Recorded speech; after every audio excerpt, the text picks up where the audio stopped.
Cyberpunk Edgerunners is a masterpiece. It released on September 13th of 2022 on Netflix. And this is a video I've been wanting to make for a long time. This show released before I made this channel. But this show was actually one of the reasons why I wanted to make this channel, because it kind of showed me this is something, these are things I want to talk about. And this video is about how you watched Cyberpunk Edgerunners wrong. And before you take that as it's that I'm coming from a place that's pompous, self-assured, or arrogant. I'm going to lead this video in my perspective on how I saw this show. But before we get to that, what encouraged me to make this, I saw dissections of the show from various different, YouTubers taking apart the concepts and themes of the show and trying to explain what the writers were trying to tell you. I liked a lot of them, though I think a lot of them missed the mark. So I may have lied. Before I get into my perspective of the show and how I'm seeing it, I want to first get into how the show began its inception. Just real quick. The original script, forgive me if I mispronounce his name, Rafa Jaki. He made the original rough draft for the show. And the intention was to be a live action film, but they quickly realized that the story they wanted to tell, the budget would be too large for where where they were at, right? And the script was supposed to be very riddled. This was supposed to be dark, gritty, and about the American underworld. Not even the American. The original concept was about gang life, about the poor. A lot of the themes Cyberpunk 2077, the video game, covers. In my opinion, I think Edgerunners covers it much better than the game does. So with that, I'm going to tell you a story from my own life, which I think will put in perspective how I saw the show when I watched it for the first time. I will keep this short and sweet-ish, but here's the synopsis. Some odd years ago, I worked at a fireplace and garage door company. And this place hired a lot of lowlifes. And when I say lowlifes, that's not perception. Almost everyone was an ex-convict of some kind, mental problems, was violent, etc., etc. I was an exception, as I had no criminal history. However, at this point in my life, the most people I knew were these sorts of people. I was always surrounded by lowlifes. And I'm using that word intentionally because I want to make an impact with it later on.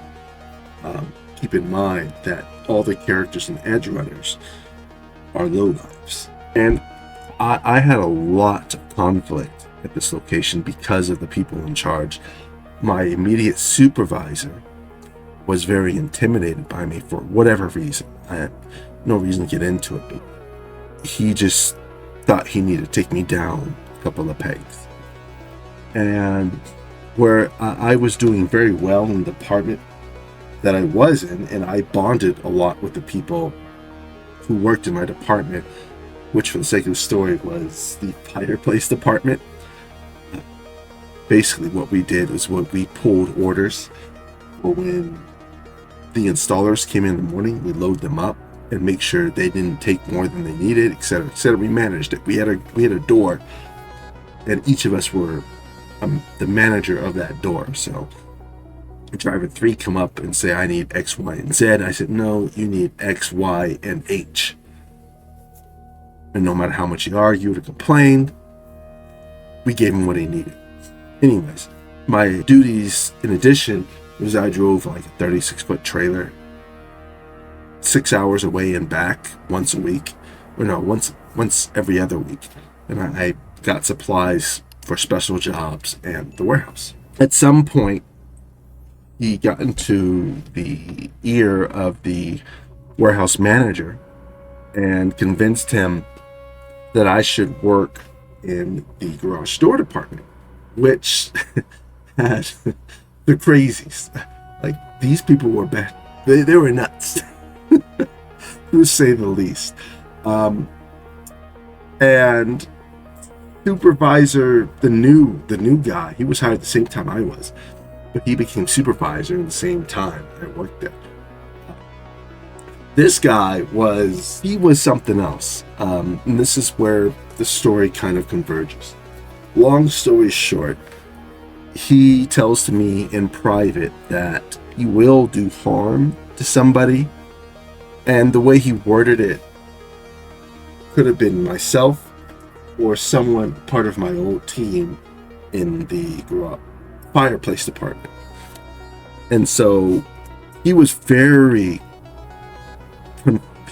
aggressive and confrontational all the time. He was expressing these things that were I'm trying to be safe for YouTube, but he was a very aggressive person. How about that? So I made a plan.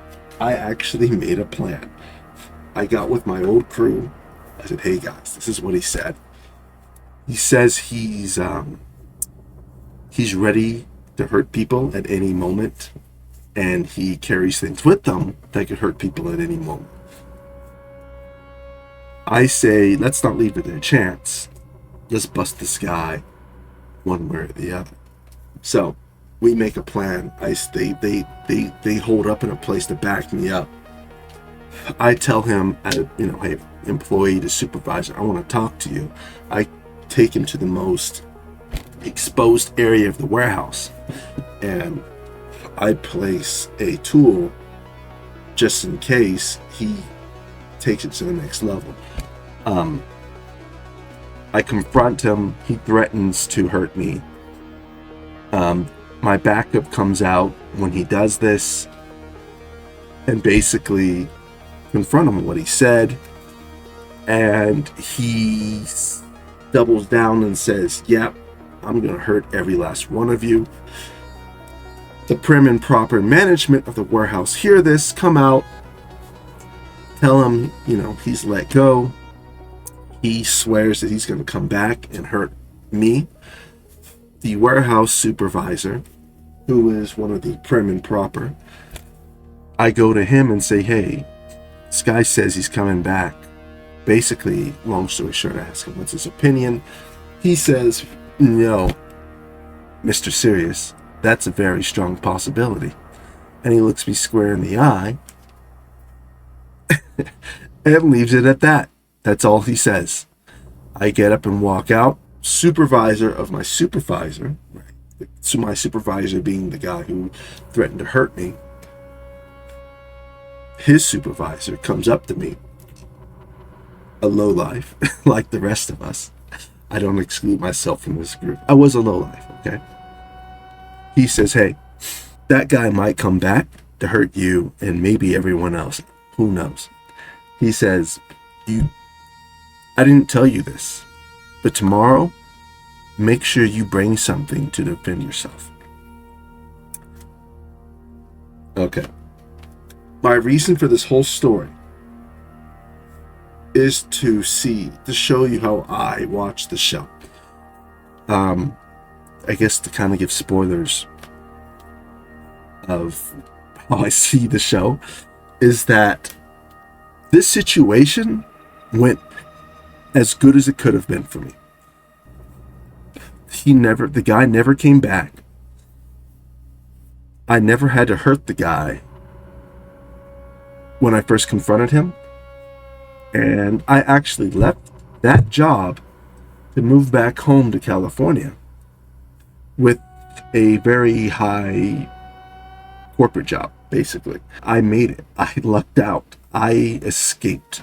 Not all lowlives get that lucky. That could have very well went the other way. I could have ended up having to defend myself.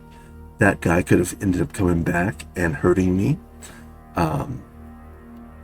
The other people around me could have not backed me up. Every single character is a product of their environment and a tragedy in their own right, much like their real-life counterparts. And when I say real-life counterparts, look to any low-income area in America, high violence location in America, every place in America that does not have a lot of opportunity. And I say America because that's what the cyberpunk mythos focuses on. It honestly extends to everywhere in the world. It's honestly, the low-life story is almost the same anywhere you go.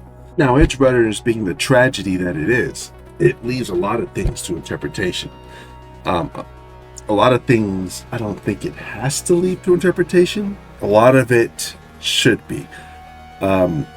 First of all, time skip. This is actually a perfect time to say this. Major, massive spoilers. I'm going to spoil the whole movie. This is your last warning. Spoilers here on out.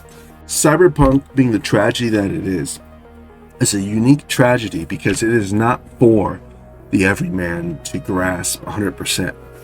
It is not for your typical kid, your typical man, your typical older man to fully grasp. This is a coming of age story, but for a much different kind of people. This is a story about becoming a boy to a man, but in one of the harshest environments there is. And this is the story focuses on, and at least in the real life sector, inner city youth, they say. It's a high dense population, high violence, high crime, low opportunity, and why those young men become what they do. It's not by choice. It's not because that's what they dream to become. It's because that's what they have to become. And Cyberpunk Edgerunners, the character David Martinez, a main character, becomes what he thinks he has to be. In a lot of ways, he does. I saw a YouTube video saying, well, it was titled, How David Martinez Lost His Happy Ending. And I enjoyed the video. I really enjoyed this lady's perspective. However, I think that this lady's perspective was a great perspective from being a lady. Though being a man and, a young man trying to come up and make his way, prove himself, and then realizing you have people to protect, I think I have what the writers really were trying to achieve, especially the original writer, Rafa Jackie, before he turned it over. When he turned over to Studio Trigger, at a Japanese animation studio. The nudity, I think, is the only part where they failed the message of the show. A little bit of a divergence here. The nudity in the show was more fan service than service of the story. At the very beginning, where it shows what David does when his mom's not around, I think that had a purpose and a point, but everything after was very just fan service. And that's where I think a lot of people kind of missed the message. Not that specifically, but perhaps that sort of fan service storytelling, right? One of the main culprits was Rebecca. I think Rebecca and her brother Pillar were the biggest plot points that most people missed. Most people watched the show and saw Rebecca as a fan service character. If you really pay attention to Rebecca's character, she's a tragedy in her own. She's lost. She doesn't know what she's looking for. And the constant theme is that these lost people, these low lives, revolve around something, a light. And the first light of the show is Maine. Maine's character originally is someone who's weak, who's sickly, and then rises up through a lot of diligent training and becomes someone who is strong, which fits the themes for a lot of young men. And a lot of young men try to become strong and fall away and usually follow someone else who is strong, which is a lot of the other characters, like Rebecca's brother, Pillar. He does that. He follows Maine because he's a light, he's strong, he's powerful, someone to aspire to be. Maine is a father figure. I think it's easily to dismiss Maine as a character, someone who's arrogant, full of himself, and is looking for glory. But if you really watch the show, he's someone who's trying to protect. He's an umbrella. He may not even want to protect, but it's this responsibility he has, right? And unfortunately, he's been placed in an environment where responsibility to protect is gruesome, it's ugly, it's violent, and requires you to be something equal to all the gruesome activities around you. He has to be mean. He has to be nasty. He's got to come across as the man, as someone who's got all the answers, because if he doesn't, he's going to die. And everyone else is around him. Lucy's attracted to Maine in the sense of what he represents, someone who's a light in this city of darkness. And Maine represents a hope, the people who are hopeless. He represents a pillar of strength among people who've been abused, manipulated, broken, and have no hope of a normal life. Where people who may have some semblance of a normal life look down on them, talk about them, discredit them. And even though all their criticisms may be warranted, they give them no avenue of redemption. Again, coming maybe from people who live more stereotypical lives, right? So Maine in Cyberpunk Edgerunners basically at some point tells David, hey, once I pass, take my cyberware, right? And again, spoilers, when Maine actually does die, his last words to him is say, hey, you're known for being quick and fast. Run. And I've heard some interpretations of that being where he's telling him to run from this life, to move on, to don't do what I did. I have to wholeheartedly disagree, because I've gotten this advice in my own life. And when I was told by older men in my life, when they told me this, they meant it by never stop moving. You can't outrun your environment. You can't outrun your situation. You can try and better it. You can try and beat it. You can try and outsmart it. But the common denominator is that don't stop moving. You have to keep moving forward or you're going to die.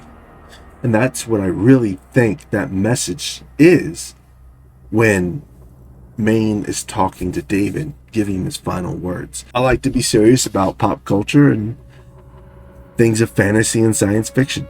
I think they're very important, and honestly, I think humans as a whole would be better if they looked at fantasy and science fiction seriously. That's a crazy statement, I know, but a lot of our culture from the past, think of Greek mythology, right? It was a fundamental part of their society, but today we see it as mythos. Cyberpunk 2077 is our modern day mythos for American culture.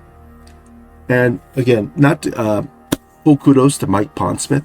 My dad actually met him at a convention because my dad was big in the sci-fi, historical gaming stuff way back when, and they rubbed elbows way back in the day. Mario Smith.